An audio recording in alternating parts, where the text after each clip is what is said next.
Welcome back to our film theory class. Or series, whatever you want to call it. Today, we're exploring a key idea in cinema history: the tension between the Hollywood studio system, often called the Dream Factory, and the rise of the auteur, or the director as an artist. During Hollywood's golden age, studios operated like factories. Films were made using standardized parts, contract actors, set styles, and production systems designed for efficiency and, most of all, profit. Let's define a key term. An auteur is a director whose personal vision and style shape the film, making their work recognizable pretty much across different projects, even within a studio system itself. But within this system, some filmmakers stood out. One important example is Billy Wilder. Unlike directors known for a specific visual style, Wilder's creative control came through his writing.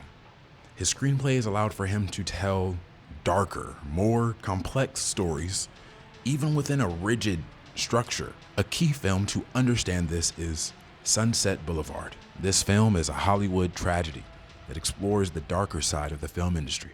It follows Joe Gillis, an ambitious screenwriter who becomes trapped in the decaying mansion of a Norman Desmond, a former silent film star. Another key term, film noir. Film noir is a style of filmmaking known for dark themes, moral ambiguity, and characters who are often trapped by their own choices. As Joe chases his success, he slowly loses control of his own life, reflecting this noir idea that ambition can come at the cost of one's identity.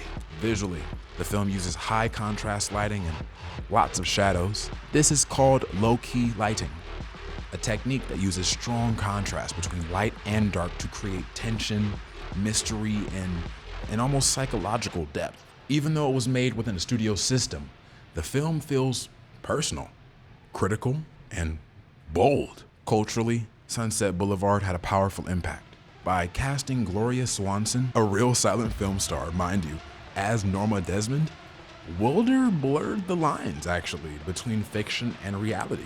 And this technique actually relates to another idea-ish, meta-commentary, when a film reflects on itself or the industry that it actually comes from.